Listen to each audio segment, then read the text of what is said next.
Well, hello, hello, hello. Or as we say up here in North Staffordshire, A up duck.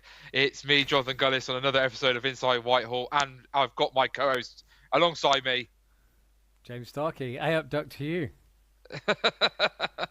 Couldn't resist it, James. Couldn't resist it. I know I'm a southerner. I was born in Salisbury, grew up in Stratford-on-Avon. Before we get all the insults in there, I know I'm an import, and there's a certain percentage of voters who would like to export me from North Staffordshire. But I'm still You're here, up there still now. going. Although not to start off on a kind of sad note, we obviously, as both of me and you know for different reasons, the area of the world that you now live in and represent and have represented as a member of parliament is best known for its potteries, and very sadly, a very old brand name Denby recently went under. So I'm waiting. They do have an amazing sale on, which I bought something a couple of weeks ago. Understandably, because they're basically they're going under. It's taking them a while to get stuff out, but I've just bought a load of plates and very nice plates and bowls from Denby. So they're having a kind of closing down sale. So a recommendation to anyone listening who wants to get some lovely, genuine Staffordshire pottery, you can go on Denby's website, and while they are closing down, you can, I think, still get some lovely stuff from them. Well, after all the chat I gave as an MP, bellowing at ministers over the fact their government departments weren't procured with Stoke-on-Trent's finest pottery. Even Boris Johnson, you remember, James, I saw he had a nut bowl and had a go at him when I turned the bowl over and saw it was from Dubai and wasn't from Stoke-on-Trent. I can give a pod exclusive here, that I have asked officers to procure some mugs for our building here at for the Castle House building, so that we can only make sure that we only, if we ever buy mugs in the future, buy them from Stoke-on-Trent's finest local ceramic makers. So we're in the process of getting the costings in from different suppliers. It's a good segue, because talking of mugs, we can now move on to the Labour Party. Hey, you like that one? Oh, that was good. I thought you were going to say Keir Starmer, but yeah, Labour more generally. Okay, just go for a lot of them.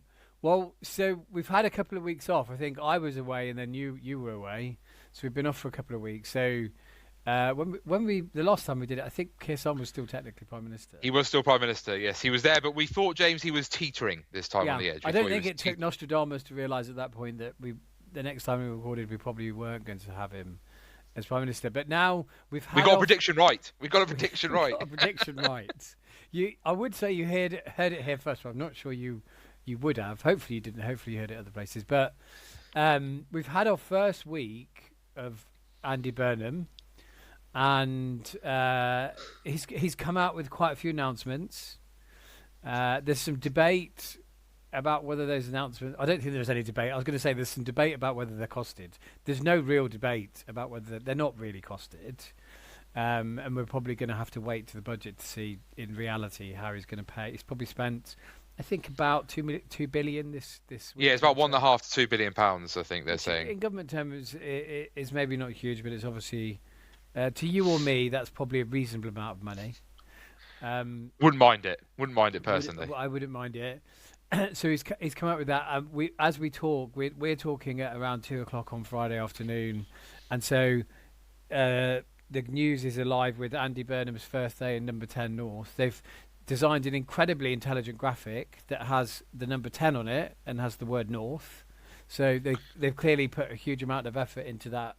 Good comms. Good comms. He's great at comms, is our Andy. Good comms. And then we're also hearing, as we come on to do the pod, that the bill for him flying up and down is going to be about 10 million quid a year. So I'm not sure if I was going to try and get a nickname and my name was Andy, I wouldn't be going for Airmiles Andy, given past relations.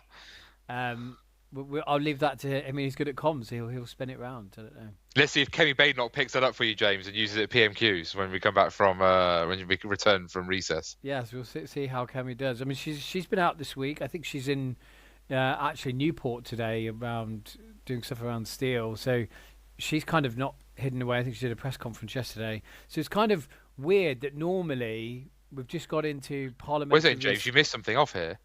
We've got a big by-election going on.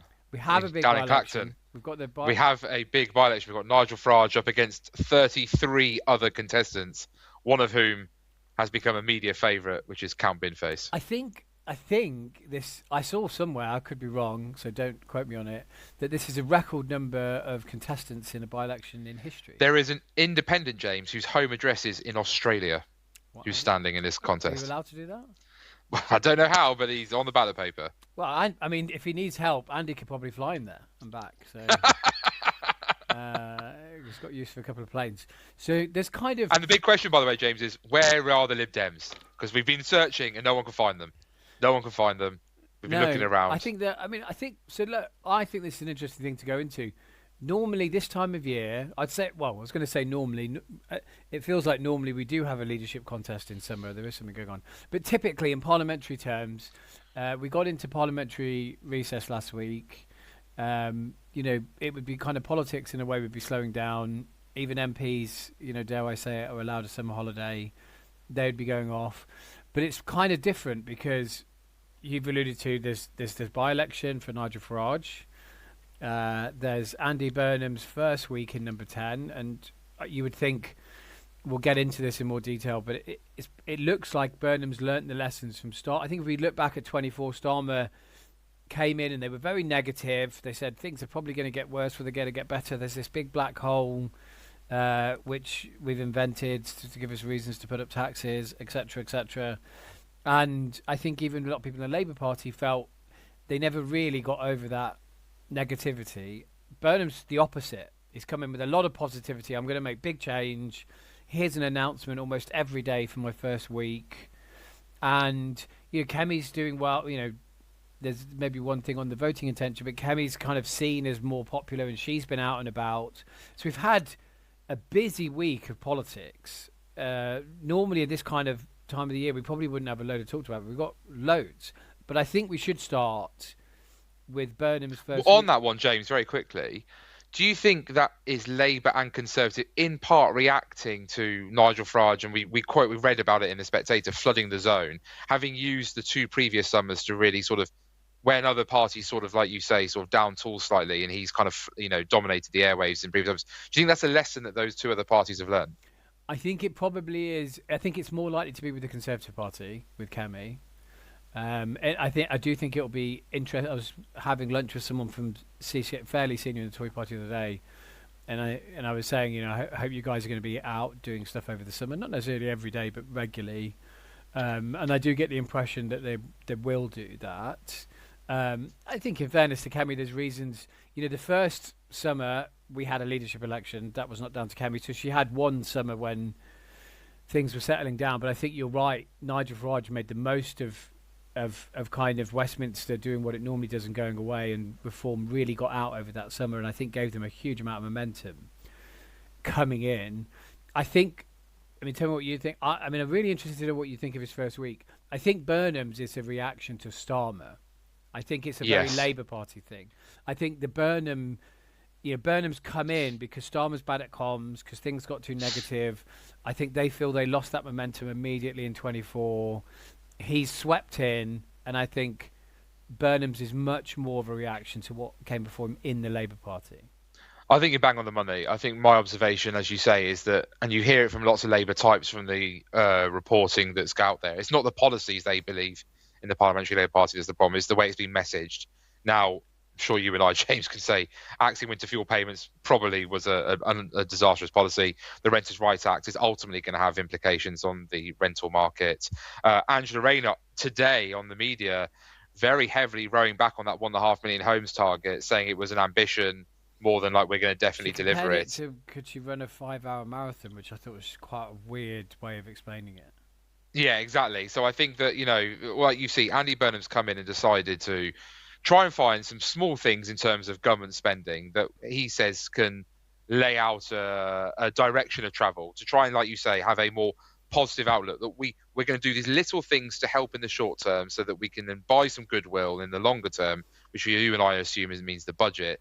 He'll come out with some bigger, bolder policies. He has been pretty bold in it, James, hasn't he? I mean, he's talked about, we've had, 3 or 4 now different positions when it comes to the personal tax-free allowance. But so this is what I want to ask you about. So don't take this the wrong way, but you would pitch yourself as a kind of man of the people, as in As in the constituency you represent is, Yes. because in the for the Conservatives at the last Parliament, and you live there now, and you're a councillor around that area. You speak to people. I know you go out and you do a lot of canvassing and talking to voters. So I've done a couple of bits of me. I did LBC on I think Wednesday, and this morning I was doing 5 Live. And one of the things that's being discussed is so Andy Burnham, for anyone who's not totally clear. So the personal allowance I think is around 12,000. 12 and a half. Yeah, 2,000. Oh, sorry, £12,750. Yeah. 750. And so that is the amount of money you're allowed to earn before you start paying any tax, no matter what level of taxpayer you go on to be. You get this personal allowance. And Burnham's floated the idea. Burnham claims. So there's a couple of things I wanted to ask you. So Burnham claims, when I was going around Makerfield, one of the things that came up regularly was people saying that not enough. So I've got a question mark over that. I don't know how. I haven't heard people on phone-ins or whatever, but you talk to more voters than me, saying, well, the big problem is the personal allowance. So I'm kind of interested if that's something you've picked up in your years very specifically. And then the second thing is he's then kind of rode back on this because people have pointed out it would cost, I think, 5 or 6 billion to move it. I can't remember the amount, but maybe £1,000 or something.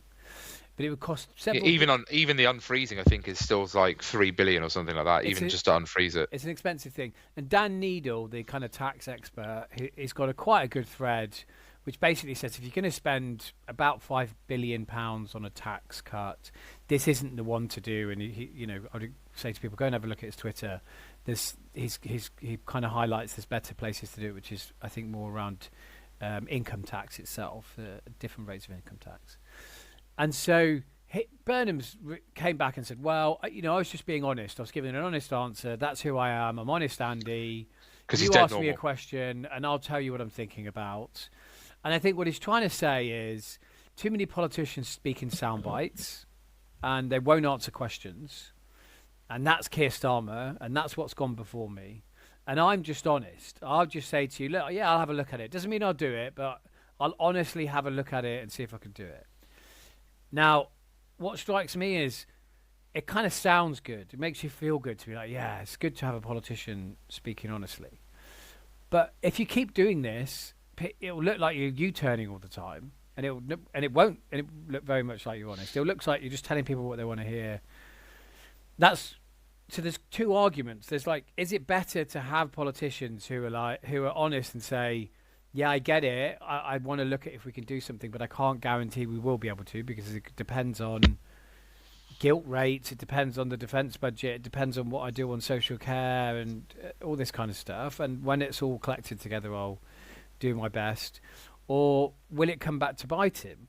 And so I want to know from you, one, you speak to a lot of people, is the personal allowance this big central thing that Andy's claiming it to be? Because I think there's some question marks over that.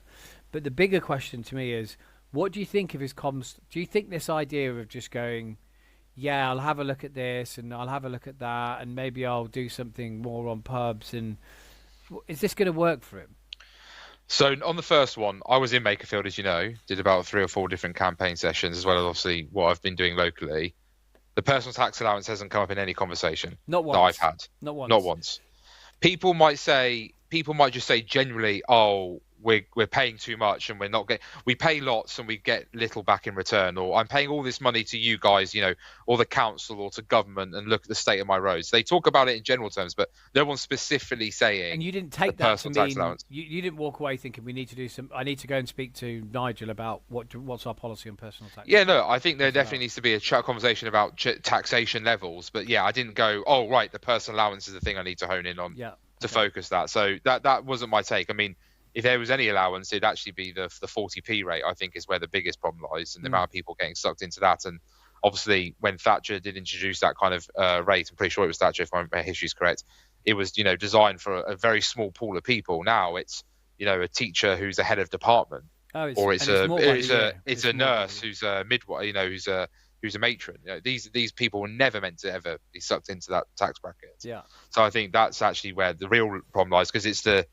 actually Theresa May did have it right. They're just about managings, and actually, in some sense, are actually, I think, the middle class who have squeezed from both ends. They don't have enough money to invest in, accounts overseas or stocks and shares options, but they also don't earn less in order to access certain government Exactly. grants You and click to support. this point where I've been there, where you feel like you're paying a lot of tax, and you start slipping out of getting anything. Child benefit, various access to any kind of additional help. People say, no, you're earning all this money, and quite often you're like, well, it doesn't really feel like I am, because I literally can't afford to have a holiday. Yeah. I know, and I think that Andy's personally misunderstood that one. I think the style is interesting, and it's something actually I've reflected on since I left Mm. Westminster, and I think I've tried to apply it carefully when I came back as a candidate for the local elections and subsequently as the leader of now the borough council. I definitely early on kind of posted everything, every letter which contained every thought to a minister about what could be achieved with, every derelict shop and every heritage site like Chatham Whitfield Colliery. And I think I then came across. I think that you can then easily come across as proactive and showing that you have ideas. I also then think people go, well, where, as you've always said, James, where is it? Where is this change? Mm. You've been banging on about it. You've been calling for it. You've been saying how wonderful it is now you've secured X amount of funding. In Andy's case, it'd be, oh, I've given X amount back to this pub. But actually, does that pub stay open for beyond the next 12 months? What's the price of a pint in that pub? How many people are actually going to the pub because they can afford to with the cost of living crisis that people are experiencing? So I've tried to be now much more careful. I think in my comms now as a council leader, where I think when we put stuff out, it's more about what we've actually. I kind of now just say nothing and only put out when we've actually achieved something. So if we've made a decision to give money to something, it's the announcement is we found the money, it's here. You can come see the accounts, and by the way, this is what it's being spent on. And we're announcing, and then say this is what we're going to deliver, and then instead, like the Bradwell. Sorry to be super local. The Mm. Bradwell Dingle is having a pump track built on it, and the park and the playground there upgraded.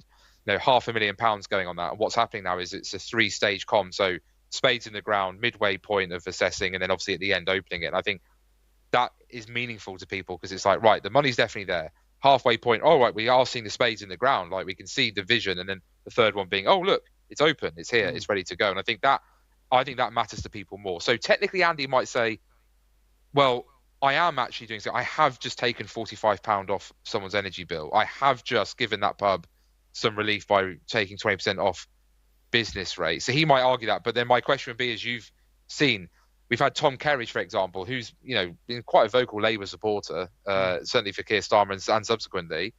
He's saying that I think it's like £1,000. It'll barely touch the size. There's some people saying, oh, I haven't actually seen which venues do and don't qualify But because that some of them so said, to challenge you, so I think, not to defend Andy, there's winners and losers in every policy. yeah, So yeah, Andy, if I give a slight defence of him, this week it's Burnham's first week as Prime Minister. He doesn't have a budget for several months. He can't spend too much money without the markets maybe getting nervy and saying, "Where's this cash from?" or having a mini budget, which And I think he's tried to avoid. they now, for some reason, seem to have a bad reputation. Um, and so he's looking for ways to do things that are meaningful, so he can say, Yes. I know some of you won't like this, Tom Kerridge, and there's a row about what constitutes a pub and it not including restaurants and all this kind of stuff, and I get that. But he said, pubs are, again, is this a good way to run the tax system to pick favourites? Maybe not. But in his defence, he said, I said I'd do something about pubs. Here's 100 million. It's something, right? It's better than nothing. Fine. I'm interested in the floating ideas. Oh, Vibe, sorry. Yeah, right? true. Yeah. So I'm curious how you think. So he's going to say Well, personal. I want to know from you, James, as a SPAD, what would you like? Because now he's not the mayor now, and now he's got a whole team, right? He's got chief of staff, he's got policy advisors, he's got a media team. Obviously, he's got ministers whose departments might be impacted by the things he's floating. As a SPAD, what would you be feeling like if that was being floated around? Well, I think so. I think that he's very. I think he's quite like Boris. I think he likes to be popular. I think, and that includes in the moment in an interview. He doesn't like to say no to stuff. And so I think when someone says, "Here's a problem. What are you going to do about it?" Instead of kind of saying, "Well, politicians try and find a politician's way out of not saying they're not going to do anything, but they basically say that. I think he's a bit more like Boris, which is like, oh yes, we should definitely look at this thing, see how we can fix it. We need to try and fix it. And so that's why he kind of gets himself into this situation. That he has barely spoken to journalists. There's no parliament, so there's no people. But Gary Lineker. He's spoken to Gary Lineker. Gary Lineker is a world-class journalist. Even that technically before he became Prime Minister, I think. And so someone pointed out he had 4 questions on Monday in a very small huddle with the lobby, the journalists that cover politics. And he made 4 pieces of news out of the 4 questions. So I think he is someone that is, like Boris, very prone to making news when he says anything, right? And which is, look, that's why they got rid of Starmer, because he didn't cut through. And Burnham cuts through. Boris cut through, right? And so there's definite advantages to that, and I'm sure they want some of that.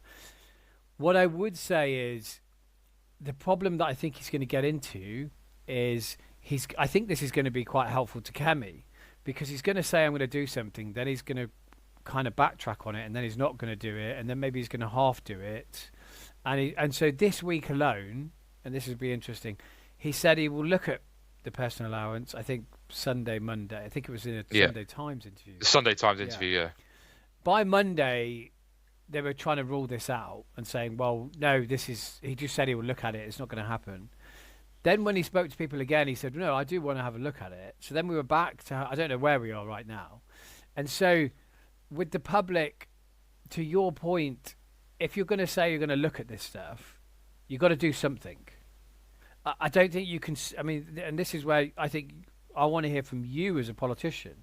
If you say, oh, I'm going to have a look at this, and then you don't do anything about it, right? We get to the next budget, and the personal tax allowance doesn't increase by £1. They keep this, what's being called fiscal drag, which is where you keep the thresholds at which you pay more tax, and you get your personal allowance. You keep them the same, which means as people get pay rises with inflation, they essentially lose money because it doesn't keep up. Then I think that's a really big problem. I don't think it means you need to do everything and sort everything out, but I think if you say, I'm going to do something for this group of people, something for this group of businesses, I'm going to help parents with the cost of childcare, that might come up, etc., and then you don't do anything, I think that's a problem. But I do want to hear what you... Would you tell me, no, the public just don't want to hear all this politician's language. They get it when you can't do stuff. They just want honesty. I do think the public want honesty, but I think it's how you choose to deliver that. I think that, like I say, if I was going to present something now as a council leader, something that might be a difficult decision, I think what I would now do is say to the public, and I think I tried to do it with the local plan, is to say, look, this is a plan that we inherited, and I've done this letter to the housing team people in MHCLG inspector, and she said this back to me, literally quoted that I can't change it.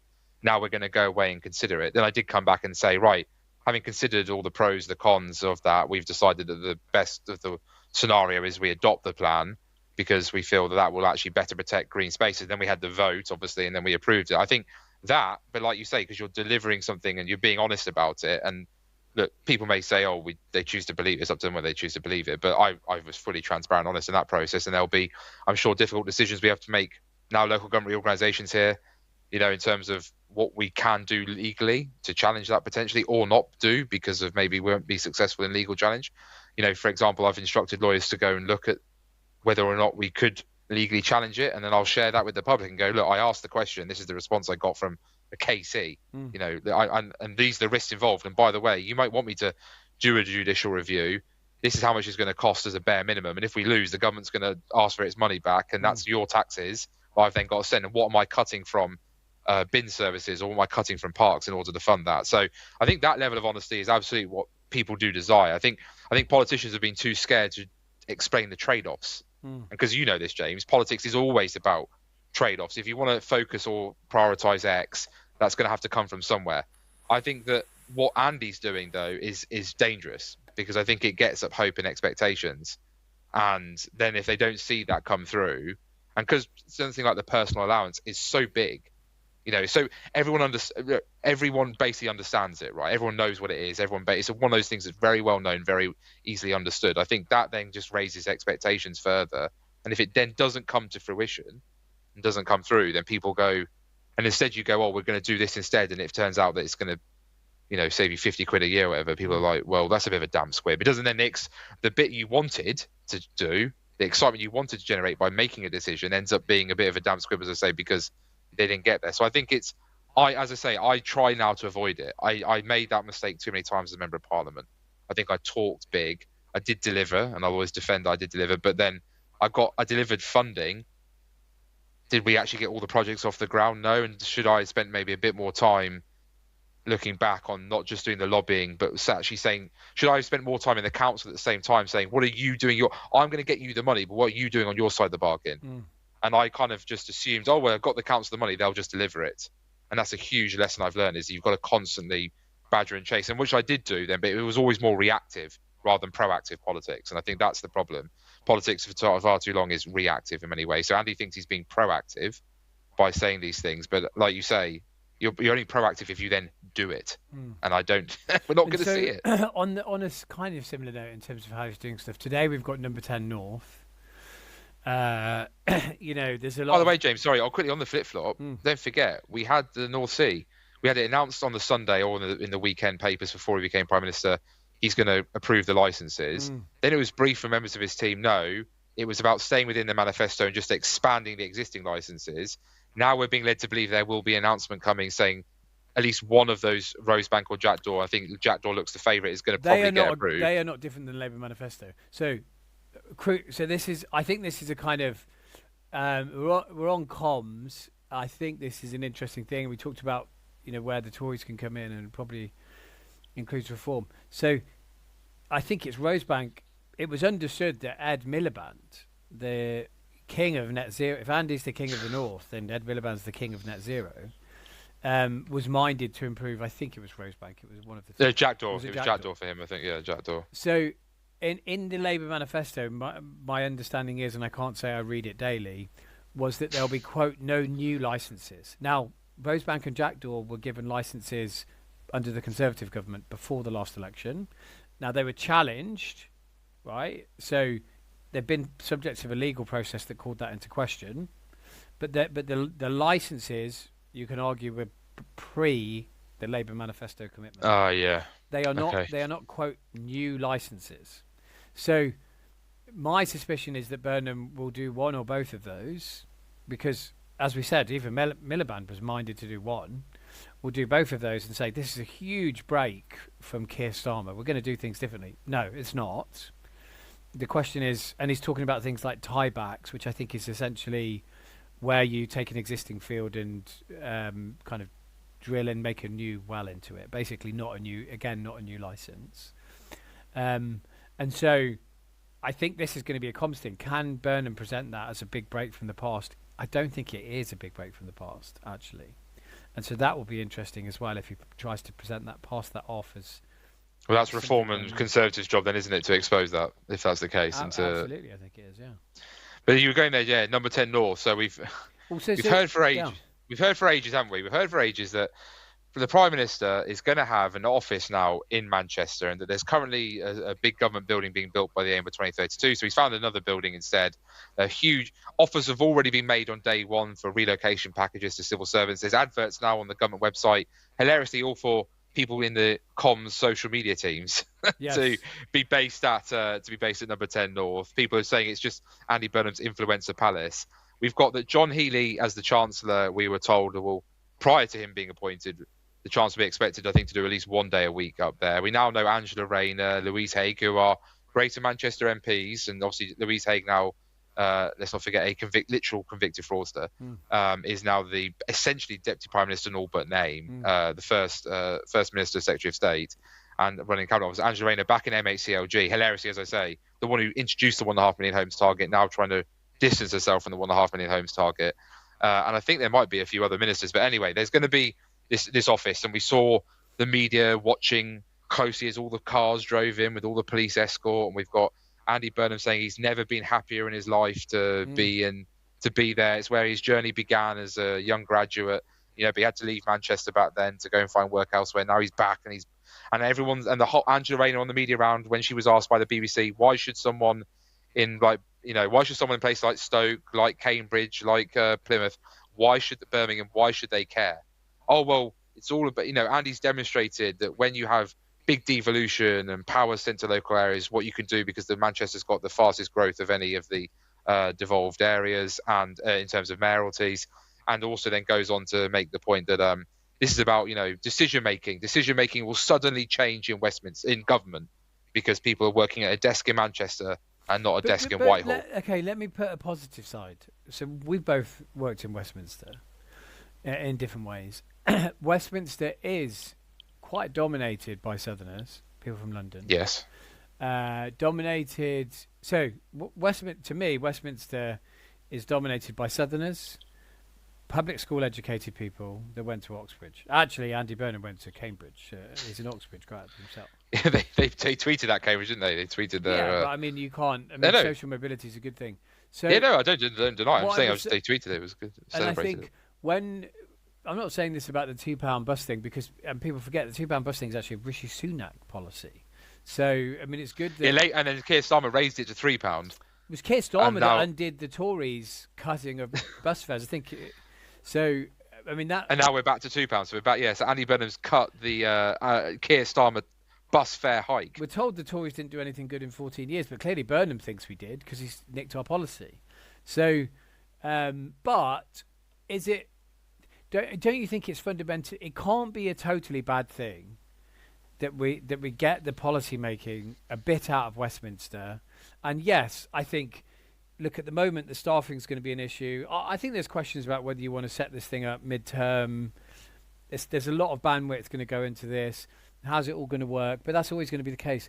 But is it a bad thing to get some of this stuff out of London to over time? Right now, maybe they're going to do relocation packages, etc. But over time, that'll be a place that people in Manchester can be like, oh, I can work in central government, but without having. Yeah, so I agree with you on that. So look, I did that, James, the Home Office. Where you are in Stoke, you could. It's not unfeasible. I mean, you might have to move a bit, but it's less. You're closer to your family than moving into London. It's more possible house price wise. It probably feels, as someone that grew up outside London, it probably feels more possible to you. Like, oh, I could go and work in government. It's only in Manchester. Well, we forget that the policy, this kind of policy, is actually again a Conservative Party policy. The Cabinet Office is its second HQ in Glasgow. An element of the Home Office is now in Stoke-on-Trent, which obviously I campaigned for. Treasury and the Treasury campus is now based in Darlington. So I have no objection to, as you say, having more of Westminster dotted around the country. My issue is, as you've pointed out, at first it's about, well, I want local people in those areas to be hired, not just. It should never be a place of just moving people from London up there. It should be genuinely about creating local people within those local facilities, in those local areas, to actually take those jobs. And then you do genuinely bring in those voices, those ideas, those lived experiences into Whitehall, into decision making process, essentially. So I think that is a positive thing. I think the problem is the idea that suddenly the way in which government thinks suddenly changes. I am deeply sceptical. But don't you need to start somewhere? I mean, you do need to start somewhere. I still think I think a lot of energy and time has gone on to this thing, and I think in the middle of all the challenges that Andy Burnham's going to face on his desk, is this really going to fundamentally and dramatically change public opinion on this Labour government? No, it's not. But it doesn't mean it's then therefore a bad thing. No, but is this the type of thing that needed to be done here and now? I don't know. Maybe, obviously he's where he is. He's a far more successful politician than I am. So I think that it's nice in theory. I think it's nice in theory. I am left to be wowed. I will. The proof will be in the pudding, won't it? Let's see what actually comes out of this. For example, if he's going to fly there, it's a lot for 10 million. Is it worth £10 million of taxpayers' money to go back and forth on the plane? Do you think, so you'll be campaigning against him, Labour. So come a general election, if you're out campaigning for reform, do you think it will be a weakness for him if you can go on the doorstep and say, well, you're going to vote for this guy who spends £10 million a year flying from London? Well, especially when you also got Ed Miliband, and his successor now is also a big net zero zealot as well. So this is the reality, isn't it? This is so it Do you think contradicts that actually lands with the public? I think you can. I think you can land it. I think you can. And I think you can say to people like, if he goes for 3 years and it turns out that someone does an FOI and finds out and it gets 20 million plus whatever, you can like how many potholes is that? How many cops on the beats is that? Let's not forget. I'm being asked to basically wind this council down at the moment. And what's the government given North Staffordshire, the new North Staffordshire Council, to do all this? £900,000. Apparently, £900,000 is going to, and then they're giving us 150,000 specifically just to do social care. They really think that handing over and transferring case files, data, officers, obviously, children who are literally in care and elderly patients who have all sorts of support needs, or obviously children as well with learning difficulties. These, they think 150 grand is going to cover all this. This is the problem. I'm going to have to dip into council taxpayers' cash to pay for that. At the same time, the Prime Minister's taking a £30,000 journey on the government plane up to Manchester when this is the guy who we had the helicopters flying over from the BBC when he was getting the train down. Is it really?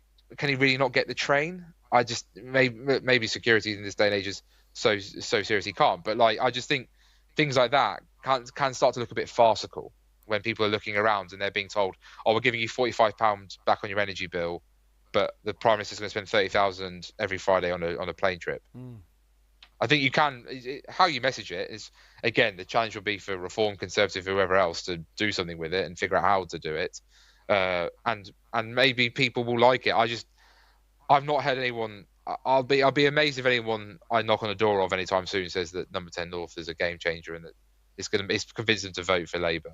I think it's one of those things that will make Westminster feel good about itself, and it's slightly interesting. And I think let's see over the test of time what it actually does and produces. I'm sceptical, as I say, that it means anything other than an announcement at the moment. We didn't discuss this before, but I'm kind of curious actually. So we spoke about this loads over the last year, and you were saying to me before it really got picked up in the media that Keir Starmer is wildly unpopular on the doorsteps. You were telling me you were knocking on doors and people were just like, I hate that guy, he's a liar and all this kind of stuff. And then when I spoke to Labour MPs in the last few weeks, I said to you, I don't get the sense Labour MPs are a bulk of them, the ones that I speak to, who are probably certain type of Labour MP, are totally deluded. They don't think Burnham is the Messiah. But what they say to me is Starmer had to go. He was just, to your point, they were saying we were knocking on doors and he was wildly unpopular.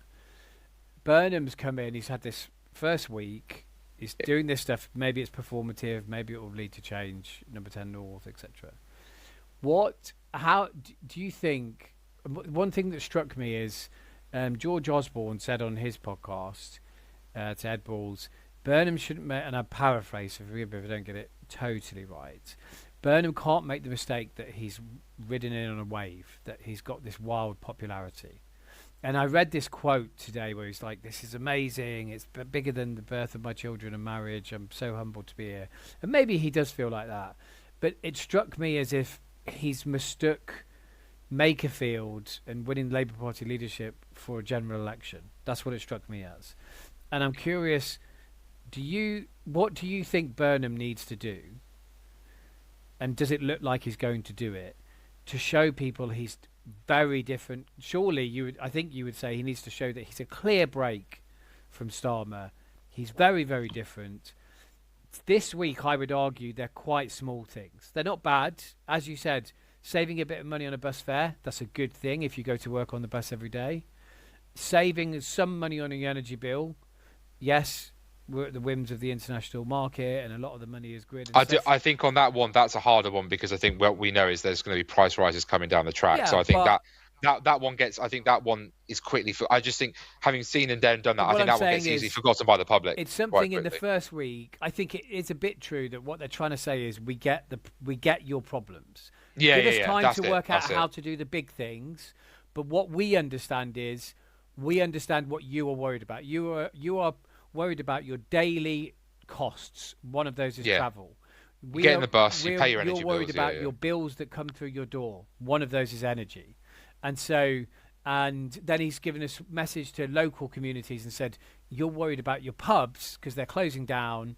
here's something for pubs. So I think it's more about saying we understand what your central Your problems, yeah, these yeah, are yeah. not big nebulous Westminster things. Totally agree. He's got to do bigger stuff. I'm kind of curious. So I think what's happened is that, as you said, as you alluded to, is quite small. Kind of will be quickly forgotten or get subsumed into rising costs here and there. What does he need to do to really show he's different and start? Basically, he's to be successful.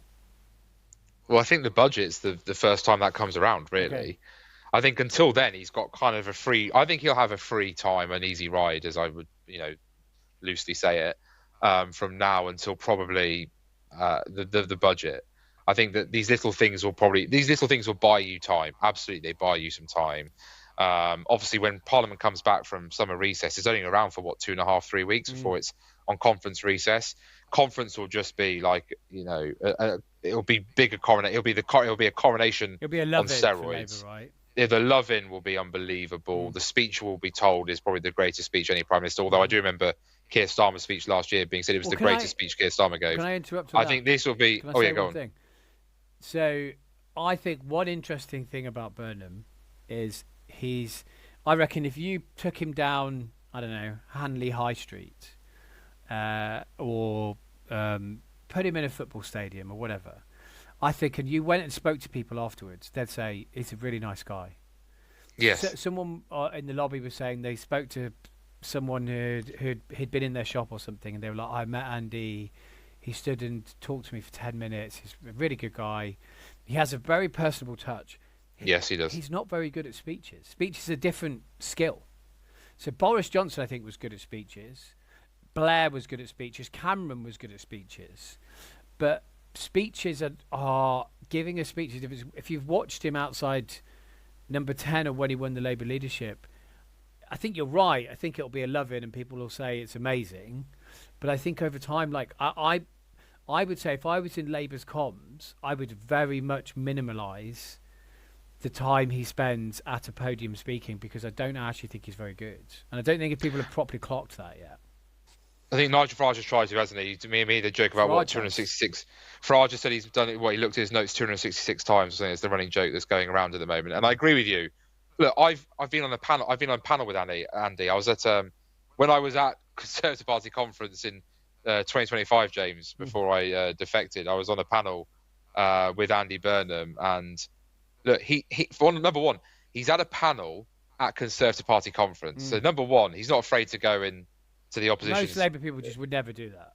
Most Labour people wouldn't do that. He's by the way, he had done that every time it was in Manchester. He's been at that conference, so it's not a one-off. He's done that consistently too.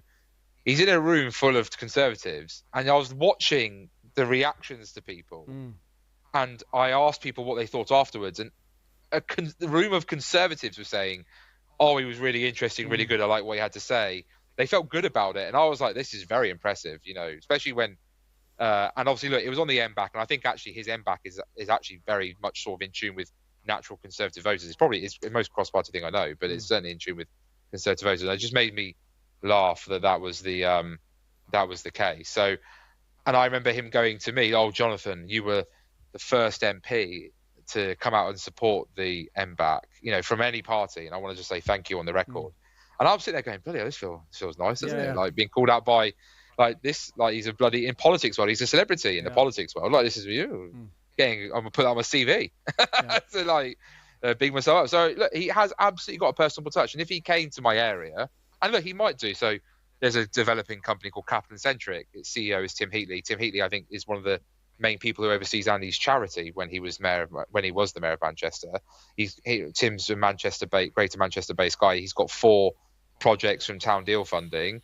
One of them is we're converting a car park, the first ever car park being converted into flats in ever. So I hope I've actually texted him and said how was it on Downing Street, and why don't you get Andy to come visit our area? And because I'll be interested to see it. I'll be interested to see what happens because he'd be more than welcome to come look around it and be there with him. And then obviously I can use that as a chance to say stop this bloody nonsense on local government reorganisation. And I think that would be interesting. But I agree with you. When it comes to an actual set piece speech, I've watched them and I've not been wowed. I've not been sort of captured. I think Boris is probably the only one who had the ability to do both that Mm. I've met in a long time.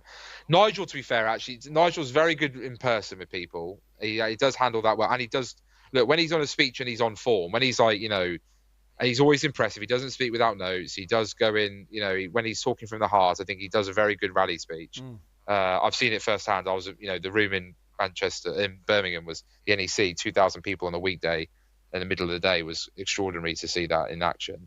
And I think that's why it'll be quite interesting because I think Andy's kind of got a lot of charisma. You've got Nigel with a lot of charisma. I think Kemi's coming more into her own in Mm. that sense.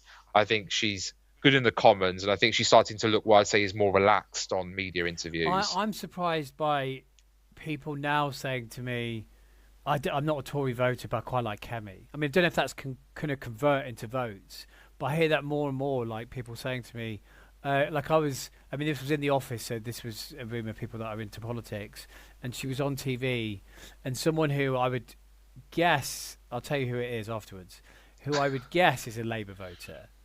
Kemi was talking on and said, "Oh, I quite like Kemi." I mean, I think you're right. It's interesting that um, we've probably got. I mean, Farage is he's been around. He's been doing it for a long time. He's probably the most accomplished that's currently there. But Burnham's not far behind. No, Been he- a mayor is about as big as you get outside of the very top jobs for a long time.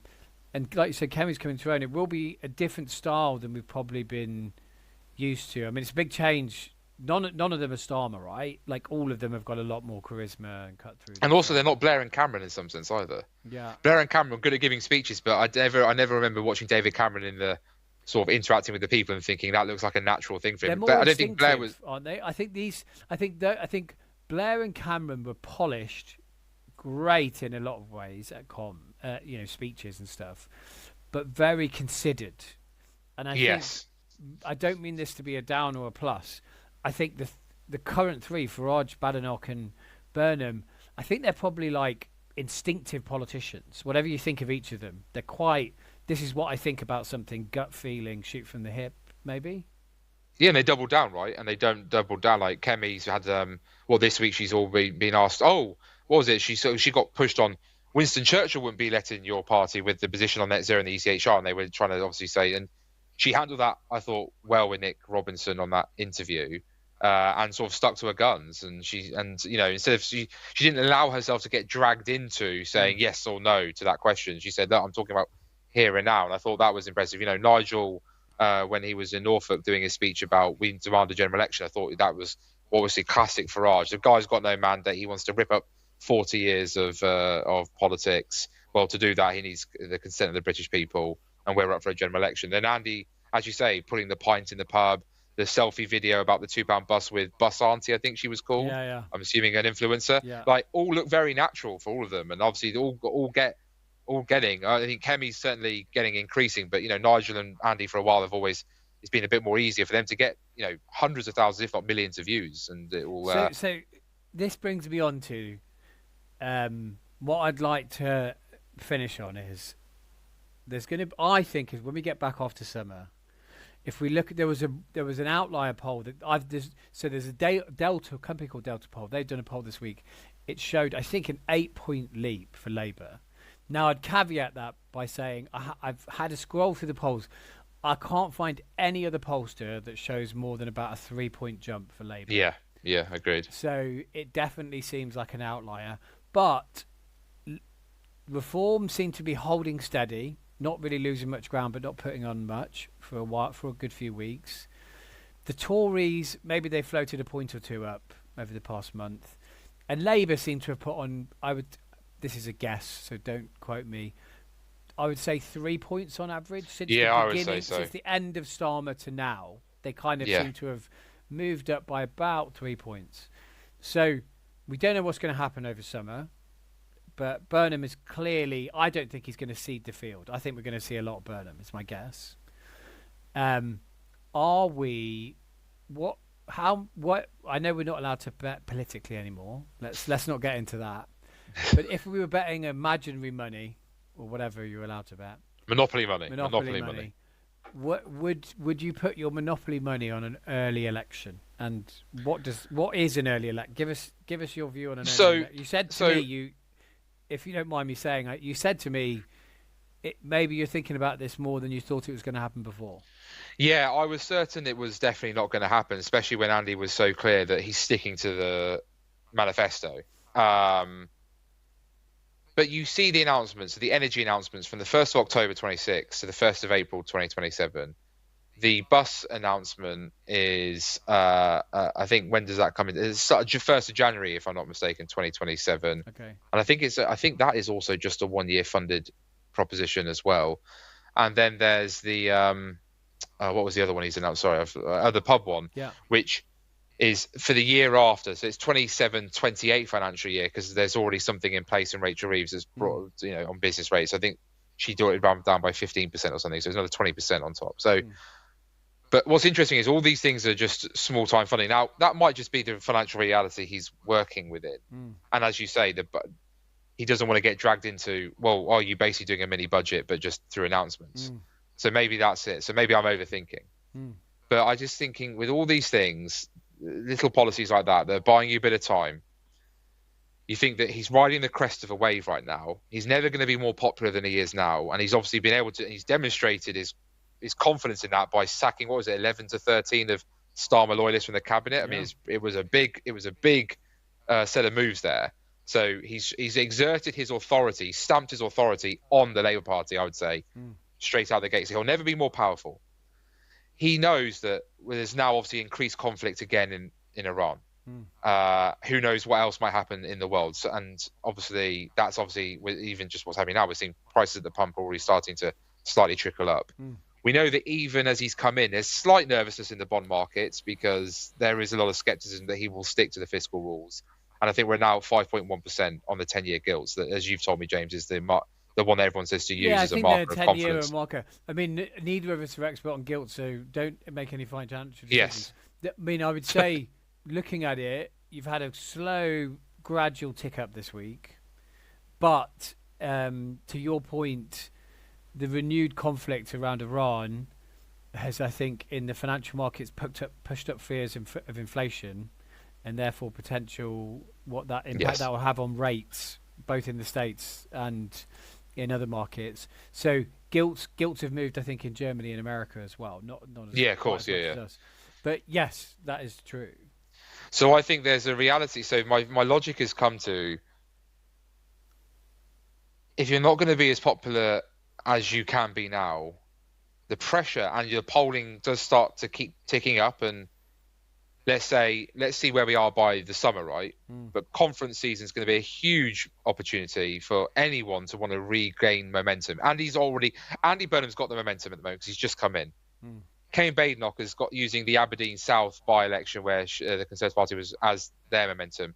Nigel Farage will use his, and I'm confident he'll win in Clacton on the 13th of August. He will use that as to regain his momentum, and I think we'll see Nigel back to being sort of Nigel in the sense, they will see a lot more confidence in him going forward from that.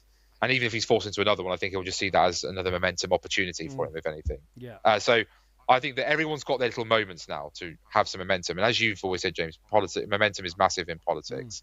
So I think that the announcements that we've had, the fact he won't be as popular as he will be now, and I think the reality is his speeches are about wanting a very different model. And I think the reality is going to come where John Healey and the Treasury are going to say to him, you might want to do an X and Y, but that is a breach of the manifesto. And I think there's going to be times when he's in meetings and he'll keep getting told, oh, that's a breach of the manifesto, but that would be a breach of the manifesto. And I think eventually someone's going to go in the room, look, the markets will factor in part what you want to do. Not perfectly, but in part. If you go to the country and say, look, I'm sorry, I wanted to try this, but I cannot work within the constraints that I'm being bound to by Keir. I need a totally clean slate. This is what I'm going to do. We're going to go to the country. And I think, therefore, May 2027, I think, is when we might see that happen. I think I think he'll do a first budget. I think he'll do some things, but I don't think it'll be anywhere near as big as he wants it to be. And I think so that you will think be it's sitting with him. The way to do it is a bit kind of like Boris in 19 and say where you, I guess, tell me if you think I'm wrong. what his argument would be is, look, I said I didn't want to have a general election. I didn't. You've had too many of these. I just wanted to get down and do the job, but I can't. I want to do all these things. Here they are. Here's all these good things that I want to do. I've done some of them. You can see where I'm going. You know I'm on your side, but I can't do them with the restrictions that I've got. So give me a mandate, and I will reform social care. I will build council houses. I will cut your energy bills, but I can't do any of it. Yeah, I'll nationalise the electricity and So he gas and kind water. of a bit like they wouldn't like this comparison, but when Boris prorogued Parliament, it went to court. What you're saying, tell me if you think I'm interpreting. I think what you're saying is he's going to use the next few months to do some stuff, but also be seen to try to do stuff that he then gets told you can't do this, Andy, and therefore say, look, I really didn't want to do this. I was honest when I said I'm honest, Andy. When I said I didn't want an election, I meant it, but I can't do these amazing things. You think that's where he's going? Do you think that's their plan right now, or are you saying, on the one hand, this is their secret plan, or are you saying, on the other hand, actually no, he is planning to? At the moment, in his head, he thinks he can do these things, but he's just going to realise he can't, and he needs a general election. Which I think it's the latter. I think it's the latter. You don't I think don't they think have it's a a secret plan? No, Because that's way more no, I interesting. don't. I know. I'm sorry to disappoint you. I don't think they do. But obviously, I don't know enough people. I mean, again, like, because you can overread things, can't you, and sort of like look into things. And politics has a great way of making us deeply suspicious and cynical about everything. But I think there's just something. I don't know what it is. There's just something that tells me. Would I be shocked if in March Andy Burnham goes? Where, by the way, we're having a lot of elections for these now these new councils as well. So, what an election to go. I'm going to devolve all these extra powers to these councils as well, that are just literally having elections on the same time to be set up. And if Andy Burnham's still riding quite a popular wave, then never a better chance for those areas to also become Labour areas as well. Bearing in mind that there's a lot of accusations that the boundaries that have been chosen are chosen to favour Labour Party polling, is the accusation being put forward in certain places. Because I'm kind of cynical as well. I thought about. We spoke about this a few times over the past couple of months, as it was obvious Andy was going to come in, and I think we both thought his best chance in the long run is to have an early election, because I think I don't want to speak for you, but I think as he gets through next year, if he doesn't call an election, I think the difficulties that there are in the world, the restraints that he's under, they'll take their toll. But I think the biggest problem is that he's got a group of MPs who have taken out one leader, and they'll start to say, well, no, you've got to do this and you can't do this, otherwise we'll take you out too. And we both watched Rishi. Rishi's 2 years were a constant. This is not to attack or defend him, but I think they were a constant tightrope of trying to do some things that he thought we should do. But basically his main focus was on, how do I keep these MPs happy, because they could blow at any point. And I think Burnham's not there yet, but I think he will be after Christmas.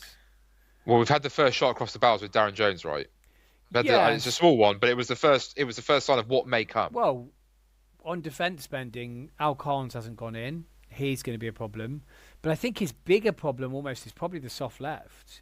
I think they will come for stuff. They didn't get Ed Miliband as Chancellor, so that's already one thing. They got him. They'll say, we put you there, Andy. You're our guy. You'll say to Lou Haig, who's their, kind of almost literal union leader, they'll say, look, we got rid of Keir, we got you in, you've got to do this stuff. So I think his best chance is that. What I don't know is, can he get popular enough in the polls? Because despite all the excitement, they're below reform. They're tracking below reform. There's that one Delta poll, but even with the jump, they're currently polling less than reform. Well, that Delta poll, James, has them level with reform. So as you say, there's not actually a poll where Labour's out in front. So I guess to me, it's if they can get in front of reform and somewhere around 30-ish or above, if they hit 32, I think they'd be absolutely crazy not to go for an election. If you're an opposition party, you're always a bit off guard because you don't have the choice. Catch the Tories and reform off guard, call the election. You're the government. You You've got all the facts. You can lay out stuff, do some hit jobs on the opposition parties. But I'm probably skeptical whether Andy can get there. It's my and I think that I'm not sure Interesting. they'll pull a. I Do don't know. you think they're more likely to go long? You would say you're. I just think that's what history tells you. History Brown in 2008 bottled it, went full term.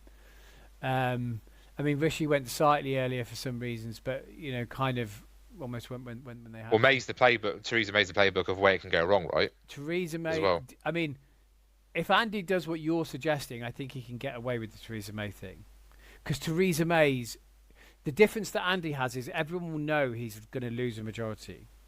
He's going to lose some MPs. Theresa May's she came in and said, "I'm not like David Cameron. There's no spin. What I say goes. I mean what I say." Almost this reaction to kind of spin, and said, "I'm not going to have an election," and then said, "Oh, I'm 20 points ahead. Now I'm going to have an election because I think I'll be more powerful." And I think the public, along with the social care issue, said, "Jog on, mate." But yeah, I do think history tells you generally how many people have elections that the thing is, it's never going to be good enough that they're not going to lose some MPs. No, I agree with you. I agree. And by the way, that's why I say it's a gut, but it's not like I'm not over. I'm not. I wouldn't bet any monopoly money on it. But I would. But I. There's just something that there's just something when you sort of look at everything so far and you wonder. But then maybe I've just been. Maybe I need to have a cup of tea and get a break. I think have a Kit Kat. Other chocolate bars are available. I think. Look, if they do get if let's say if we try and be kind of independent minded, if Reform kind of hover where they are, we'll lose a couple of points. Kemi's popularity doesn't turn into any meaningful improvement in the Tory vote, and Labour start to pull above 30. I'd be shocked if they don't have incredibly serious conversations about now is the time to. No, you're right. Like I think you're right. But If Labour, if Reform, if the Tories get close back to the 2024 general election result, that 24% mark, and if Reform's in and around that as well, Labour will probably then be on the 30 to 32 mark because they'll squeeze the Lib Dem Green vote. You've got to. I agree with you, but at that stage, someone's going to go into a room and go, like, this is like you can keep a majority here. You can actually get a majority. Yeah. A small one, but you can get one. And to play the honest Andy role, there's things that we just don't know. So if they get a deal in the next with Trump, you never know what's going to happen. If there's an Iran deal and it settles, oil will drop by about $20 plus a barrel. Inflationary pressures start to come down. You start turning the end of the year. You maybe get a drop in interest rates, if not before the end of the year, early next year, and an election starts to look good. Energy bills come down.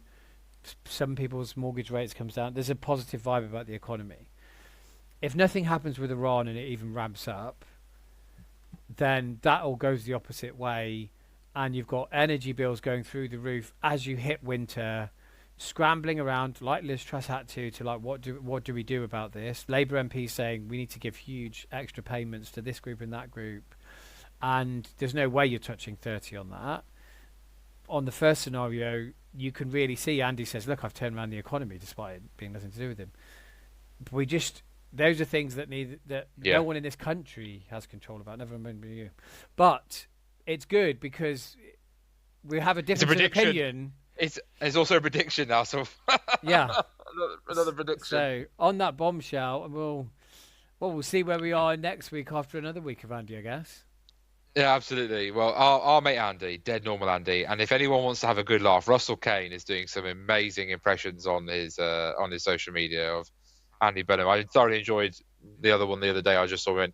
Hi, it's Andy Burnham here. Yeah, to answer your first question, fish and chips, and second one, caravan holidays. And I was just like, this is genius. So yeah, if you want to have a good laugh, it's just general fun nature. Russell's not, he's not being deliberately political. He's just having fun at politicians, which is the most fun of all. Go and enjoy it. But anyway, thanks for tuning in as always. Thanks for listening in. I'm sure we'll be back with you shortly. It's a goodbye from me, Jonathan Gullis. Goodbye from me, James Starkey. All the very best. Cheerio. Cheers. Bye.